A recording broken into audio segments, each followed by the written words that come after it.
क्रांतिकारी जय भीम साथियों, नमो बुद्धाय, जय संविधान, जय विश्व गुरु रविदास जी की जय कांचीराम।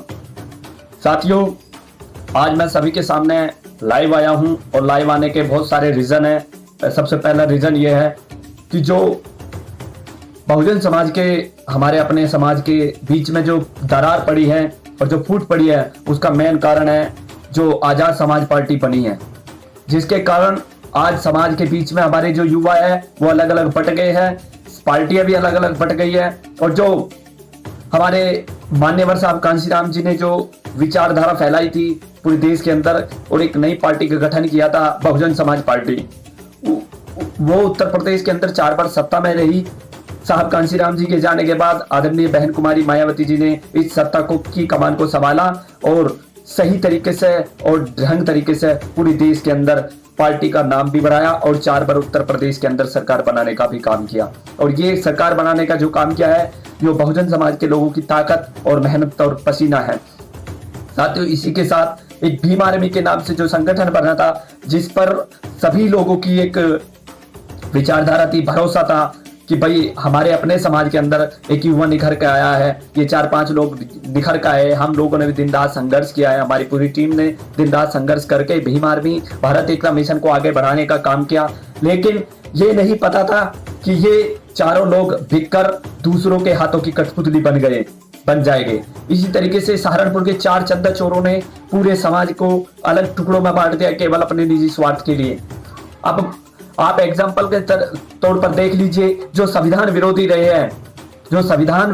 हैं, केसीआर तेलंगाना के जो मुख्यमंत्री है, उनके जाकर उनके पैरों में गिर रहे हैं आजाद समाज पार्टी के प्रमुख चंदू। इसी के साथ साथ अभी राजस्थान में जो बहुजन समाज पार्टी के नेशनल कोऑर्डिनेटर आकाश आनंद जी दिन रात संघर्ष कर रहे हैं। अब फिलहाल वो फील्ड में उतरे हैं। उनको कमजोर करने के लिए जयपुर में ही चंदू ने फिर एक दोबारा से वहां हुकार लगाई है, जिससे वहां समाज 2 टुकड़ों में बट गया। अब समाज ये कंफ्यूजन है कि बहुजन समाज पार्टी को वोट दे, आजाद समाज पार्टी को।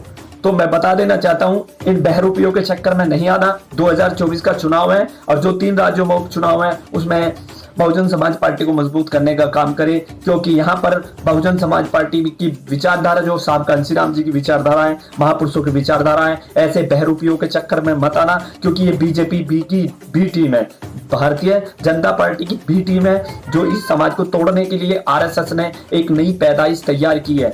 ये जो है आजाद समाज पार्टी, ये समाजवादी और जी के भाजपा का नया प्रोडक्ट है, जो हमारे बीच में लॉन्च कर दिया गया, जो ओबीसी समाज के सीना ठोक ठोक के कहते हैं कि हम लोग जय भीम कर करके हमारे लोगों के बीच में राज करते हैं, हमारे लोगों के अनुसूचित जाति के लोगों के बीच में आकर वो अपने आप को लीडर बनाते हैं। मैं उनको भी बता देना चाहता हूं कि अब तुम्हारी लीडरशिप खत्म होगी।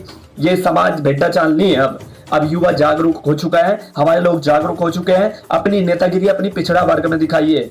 आपके पिछड़ा वर्ग के लोग तो आपसे जागरूक नहीं होते और हमारे लोगों के बीच में आप लोग नेतागिरी करना आ जाते हो, तो हमें ऐसे जरूरत नहीं है। एक प्रोफेसर रतन लाल, मैं उसको बता देता हूँ, उंगली उठा रहा है, वो दिल्ली में केवल मुंह फाड़ का भाषण दे रहा है। वो दलाल, समाज का सबसे बड़ा दलाल है वो।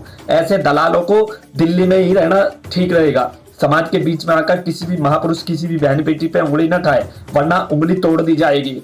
प्रोफेसर रतन लाल, मैं आपको बता दे रहा हूँ, ये प्रोफेसर गिरी अपने कॉलेज या यूनिवर्सिटी में रखिएगा। हमारे समाज के बीच में प्रोफेसर गिरी मत दिखाइएगा, ठीक है। एक वो नाग राहुल नागपाल, वो भी बसपा पे तंज कस रहा है। ये नागों का भी फन कुचलने का समय आ चुका है। बहुत डस लिया तुमने समाज को, बहुत चंदा इकट्ठा कर करके तुमने भी खाया है। पता है हमें सब तुम्हारी हिस्ट्री का। तुमने पूरे समाज को बेचने का काम किया है। जब सब्बीरपुर प्रकरण हुआ था, दिल्ली के अंदर पैसा इकट्ठा हुआ था, तब उस पैसे को खाने में तुम्हारा सबसे बड़ा हाथ था। तो ये जो सपोले हैं, इन सपोलों का फन कुचलना जरूरी है। और बहुजन समाज पार्टी जिस दिन सत्ता में आएगी, ये सारे जेल में मिलेंगे। और मैं बता दूं कि अभी संविधान को खत्म करने की बात जो कही है, आर्थिक जो माननीय प्रधानमंत्री के आर्थिक सलाहकार है विवेक देब रॉय, उन्होंने भारतीय संविधान को खत्म करने की बात की। मैं बता देना चाहता हूं, रॉय, तुम्हारे महापुरुषों से तो संविधान लिखा नहीं गया, तुम्हारे पूर्वजों की औकात नहीं थी संविधान लिखने की, और तुम बात कर रहे हो खत्म करने की। अपनी औकात में रहकर इस जबान को वापस ले लो। वरना 2 अप्रैल 2018 याद कर लेना।